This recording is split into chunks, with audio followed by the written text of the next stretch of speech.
Hi everyone. सो हमने पिछले कक्षा में बात किया था, पिछले वीडियो में बात किया था सेल के बारे में। सेल के बारे में हमने जाना, कोशिका के बारे में जाना, सेल क्या होती क्या है। तो आज हम लोग डिस्कस करने वाले हैं टिश्यूज़ के बारे में कि टिश्यू होती क्या है, ऊतक क्या होती है। सो हम तो जानते ही ऊतकों के बारे में, ऊतकों के बारे में पढ़ चुके हैं। So without wasting time so let's begin कि ऊतक होता क्या है। तो चलिए शुरू करते हैं। ऊतक, ऊतक को आप इंग्लिश में टिश्यू कहते हो। क्या कहते हो आप? इसको आप टिश्यू कहते हो इंग्लिश में, राइट। इसके कुछ फंक्शंस है, उसके कुछ प्रकार है, उस प्रकार को जानते हैं हम लोग। देखिए, इसके पहला प्रकार को बोला जाता है पेशीय ऊतक, जिसको आप इंग्लिश में क्या कहते हो? Muscle tissue. और दूसरा होता है तंत्रिका ऊतक। तंत्रिका ऊतक आप कहते हैं न्यूरन टिश्यू। और संयोजी ऊतक को आप कहते हैं कनेक्टिव टिश्यू। और कनेक्टिव टिश्यू जिसका हिंदी हो जाता है संयोजी ऊतक। और चौथा जो होता है उपकला ऊतक, जिसको आप बोलेंगे एडिपोज टिश्यू। अब होता क्या पेशी ऊतक, तंत्रिका ऊतक, संयोजी ऊतक, उपकला ऊतक, चले हम उसको बारी बारी समझते हैं। तो चलिए जानते हैं। पेशी ऊतक को आप इंग्लिश में मसल ऊतक कहते हैं। पेशी ऊतक, इसके जो प्रकार होते हैं, इसके जो टाइप्स होते हैं, क्या क्या होते हैं? रेखीय ऊतक, अरेखीय ऊतक, हृदयिक ऊतक होता है। हृदयिक ऊतक क्या होता है? हृदयिक ऊतक होता है। अब ये समझते हैं रेखीय ऊतक। रेखीय ऊतक के ऐच्छिक ऊतक भी कहा जाता है। ऐच्छिक ऊतक इसलिए क्योंकि हम उसको इच्छानुसार काम करा सकते हैं। क्या करा सकते हैं? इच्छानुसार काम कर सकते हैं। ये जो हमारा हाथ है, हम उसको इच्छानुसार काम करा सकते हैं। कहीं भी इधर उधर कहीं भी इसको क्या कर सकते हैं? चला सकते हैं। इसको जैसे चाहे हम इसको क्या कर सकते हैं? अपने कंट्रोल में कर सकते हैं। मतलब ये हमारे ऐच्छिक उत्तर यहाँ पर लागू होती है, जिसकी वजह से हम इच्छानुसार काम कर सकते हैं। ये ऑटोमेटिक काम नहीं करता, इसको हम इच्छानुसार काम कर सकते हैं। चाहे तो खोलेंगे या बंद करेंगे, या फिर कोई चीज़ लिख रहे हैं, पकड़ रहे कोई चीज़, देखिए इच्छानुसार इसको काम कर रहे हैं। समझ रहे हो ना बात को? इच्छानुसार अगर आप कोई अंग को, आपके पार्ट्स को करवा रहे काम, तो मतलब वो क्या है? रेखीय ऊतक है, जिसको आप ऐच्छिक ऊतक भी कह सकते हो। समझ रहे बात को? और आपकी जानकारी के लिए बता दो कि रेखीय ऊतक जो होता है ये थकता है। क्या होता है? थकता है। इस हाथ को अगर बार बार अगर काम करवाओगे, काम करवाओगे, तो ये कुछ समय पश्चात क्या हो जाएगा? थक जाएगा। ये क्या हो जाएगा? थक जाएगा। और हमारा बॉडी थकता है, इसका कारण क्या है? लैक्टिक अम्ल की वजह से ये क्या हो जाता है? थक जाता है। मैं यहाँ मेंशन कर दिया हूँ।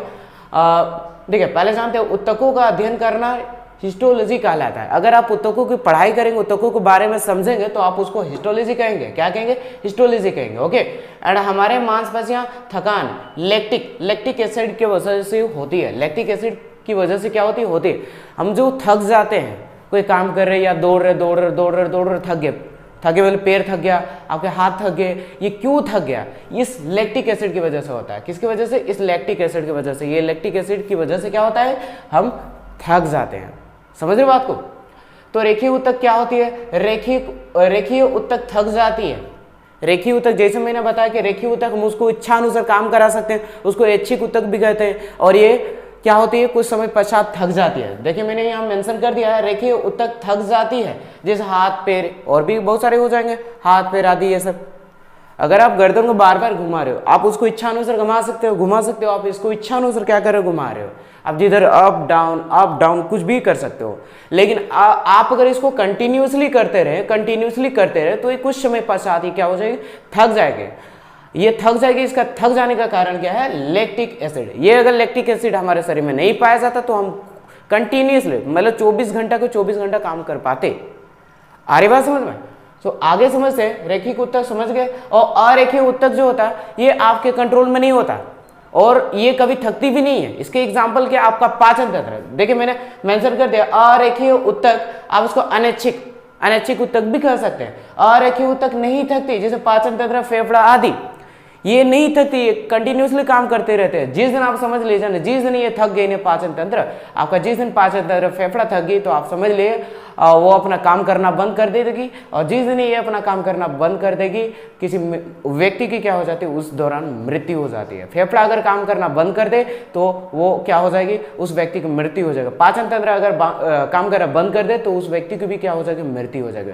तो समझ रहे बात को? मतलब ये हमारे कंट्रोल में नहीं होता। पाचन तंत्र जो हो गया, फेफड़ा हो गया, और भी कई सारी चीजें हैं जो क्या होता है? हृदय होगा, ये आपके कंट्रोल में नहीं होता ना। जब आप बोलते हो तब होता है क्या? ऐसा पाचन तंत्र बोल देते हो कि खाने के बाद जाके पच जाना पेट में, बोलते हो क्या? नहीं बोलते हो ना, नहीं बोलते, जिसकी वजह से ये अपने आप काम करता है। और जिस दिन भी ये थक गया आपका पाचन तंत्र और पाचन तंत्र, हृदय हो गया, फेफड़ा हो गया, उस दिन ये अपना काम करना बंद कर देगी और जिस दिन काम करना बंद कर देगी व्यक्ति की क्या हो जाएगी, मृत्यु हो जाएगी। आई होप आपको समझ में आ गया होगा। आगे जानते हैं हृदय ऊतक। हृदय ऊतक मतलब आपका जो हार्ट होता है, तो जिसको आप कहते हो दिल कहते हो, ये भी एक मांसपेशी से बना होता है, इसलिए इसको पेशी ऊतक में लाया गया है। किसमें?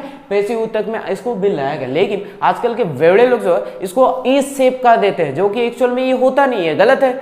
इस शेप का देते हैं। आप देख सकते हैं बहुत सारे जो नए जो आ रहे वेवड़े लोग, ठीक है, आप उनको देख सकते हैं कि इस तरह के शेप उसको देते हैं, जो कि एक्चुअल इसका शेप नहीं होता है। एक्चुअल शेप लाइक इस तरह का होता है, समझ रहे हो? एक्चुअल शेप इसका इस तरीके से है, लेकिन इस तरह का नहीं, राइट? वो तो एक इमेजिनेशन, काल्पनिक है वो, जैसे ऐसे वैसा बना दिया कि ये गलत है, फिर भी इसको लोग मानते हुए चल जा रहे हैं, राइट? आप भी ऐसा करते होंगे, लेकिन आपको ऐसा नहीं करना चाहिए। इसकी जो एक्चुअल शेप होती है लाइक इस तरह से होती है, समझ रहे बात को?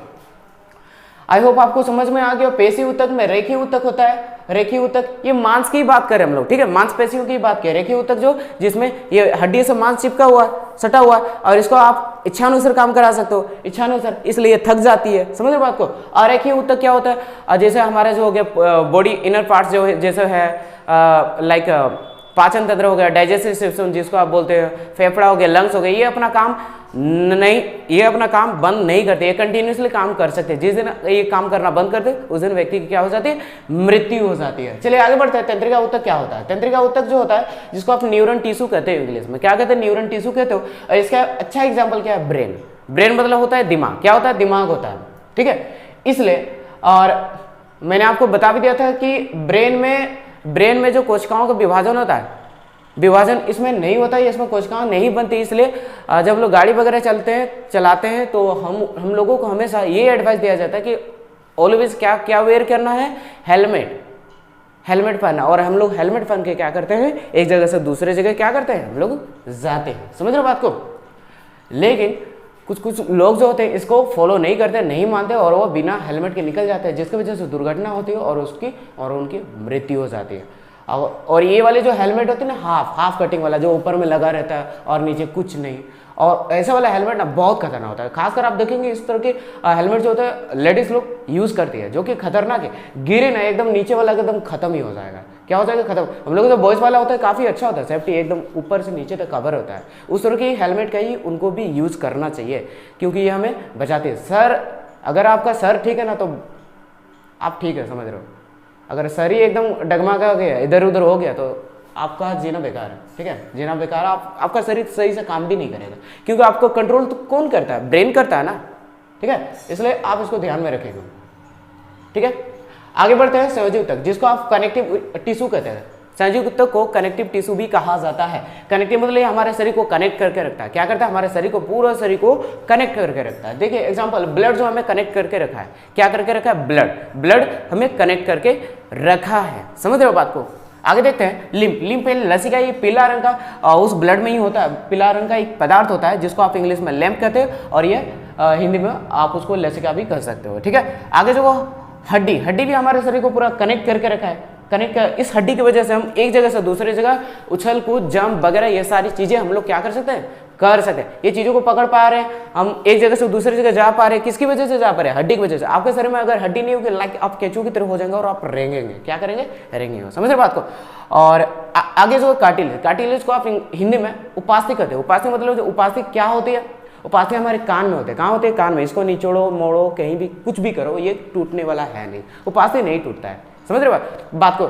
या किसी को आप ये कहते हुए सुने कि उसकी कान टूट गई, नहीं सुने होंगे ना, इसलिए नहीं सुने। उपास्थि टूटता नहीं भाई, नहीं टूटता है, समझ रहे बात को? आगे जानते हैं। उपकला जिसको आप इंग्लिश में एडिपोज टिश्यू कहते हो। क्या कहते हो?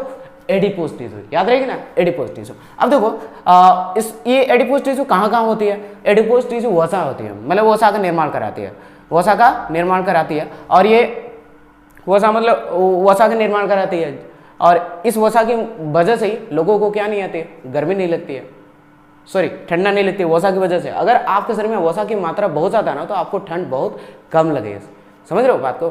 तो ये होता क्या है, मादा की तुलना में नर में वसा कम होता है, और मादाओं में क्या होता है? वसा की मात्रा ज़्यादा होती है। लड़कियों में वसा की मात्रा ज़्यादा होती है। इसलिए देखोगे शादी ब्याह में ठंड के सीजन में लड़कियां जो होती है एकदम शॉर्ट शॉर्ट कपड़े पहन के निकल जाते हैं, जिसकी वजह से उनको ठंडा नहीं लगता। जबकि लड़के क्या होता है एकदम ढक कर निकलेंगे, एकदम भूत बन के, समझ रहे बात को। हाँ, इसकी वजह से क्या नहीं होती है, उनको ठंड नहीं लगती, क्योंकि लड़कों के कंपेरिजन में लड़कियों की वसा क्या होती है, अधिक होती है। ओके, आगे बात करते हैं ऊँट की जो कुबड़ होती है ना, लोग उसमें समझते हैं कि उसमें क्या होती है, लोगों को लगता है कि उसमें ऊँट की कुबड़ जो होता है उसमें पानी होता है। गलत, इसमें पानी नहीं होता है, इसमें वसा होता है। क्या होता है, ऊँट में भी वसा पाया जाता है, वो जो कुबड़ होता है उसमें वसा पाया जाता है।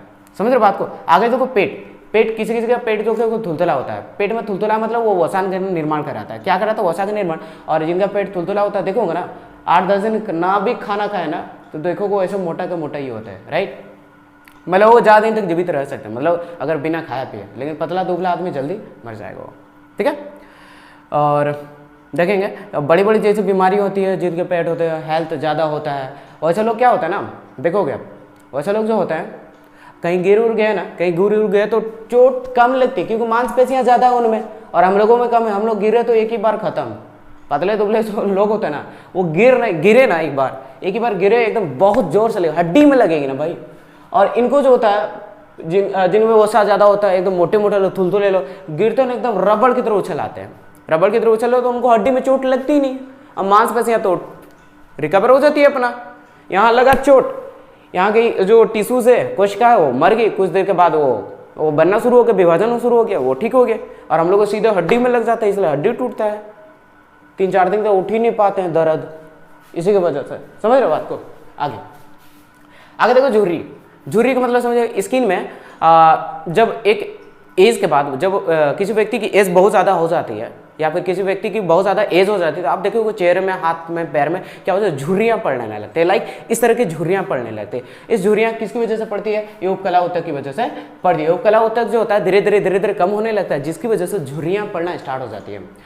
और ये बहुत ही खतरनाक शकल हो जाता है, एक बहुत डरावना शकल हो जाता है, ठीक है। अब अगर आप इसको रखना चाहते हैं, बनाना चाहते हैं, मतलब आप चाहते हैं कि आपकी स्किन में झुर्रियाँ ना पड़े, तो उपकला ऊतक उसमें मौजूद होना पड़ेगा। और ये उम्र के साथ ये उपकला ऊतक खत्म हो जाता है भाई। आप लाख प्रयास करो, उम्र के साथ साथ ये आपको स्किन में झुर्रियाँ पड़ना ही है। आपकी सुंदरता उसमें कोई काम नहीं आने वाली। ये जो लोग घूमते हो ना, बस खत्म। तो हमने क्या जाना, ऊतकों का अध्ययन करना हिस्टोलॉजी कहलाता है। हमारे मांसपेशियों में थकान लैक्टिक एसिड की वजह से होता है। हम लोग जो थक जाते हैं ना, काम करने के बाद थक जाते हैं, यहाँ दर्द, वहाँ दर्द, कमर में दर्द, ये किसकी वजह से, लैक्टिक एसिड की वजह से। आप अभी इमेजिन किया होगा, आप कभी मॉर्निंग वॉक में गए होगे, कभी गए नहीं, अचानक उठ के गए, दोस्त बोला कि चलो भाई, चलो बॉडी बनाएंगे, अब गए। या फिर जिम में गए, शुरू में जाके डंबल उठाना शुरू किया, ये मांसपेशी में क्या हो जाएगा, दर्द जाएगा। उसके दिन के बाद से एकदम 1 इंच का मतलब इतना छोटे से मार्कर भी उठाने में आप समर्थ नहीं होंगे, क्योंकि इतना ज़्यादा लैक्टिक एसिड क्या हो जाएगी, इसमें भर जाएगा, इधर उधर ये फैल जाता है भाई।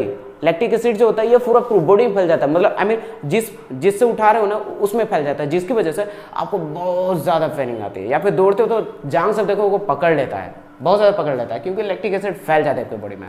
आगे हमने जाना कि रेखीय ऊतक जो होता है ये थक जाता है, रेखीय ऊतक थक जाता है। और रेखीय ऊतक को हम ऐच्छिक ऊतक भी कहते हैं, क्योंकि हम इच्छानुसार इसमें काम करा सकते हैं। और रेखीय ऊतक क्या होता है, ये नहीं थकता, कभी नहीं थकता। जिस दिन थक गया उस दिन व्यक्ति की मृत्यु हो जाएगी। समझ रहे बात को। जैसे हमने बताया पाचन तंत्र, फेफड़ाई कभी थकती है, ये अपना काम रोकती क्या, जब तक आपके शरीर, जब तक सांस चल रही है तब तक ये काम करते रहती है। जिस दिन काम कर रहा हूँ बंद कर देना, आदमी राम राम सकती है। सो आई होप आपको समझ में आ गया होगा। तो मैं चाहता हूँ कि इसको आप स्क्रीनशॉट कर लीजिए। मैं उम्मीद करता हूँ कि ये क्लास आपको मज़ा आया होगा, समझ में आया होगा। अगर आपको कोई भी डाउट्स होता तो आप कमेंट में मुझे कमेंट कर सकते हैं। तो चलिए ठीक है, मिलते हैं नेक्स्ट क्लास में, तब तक के लिए बाय बाय।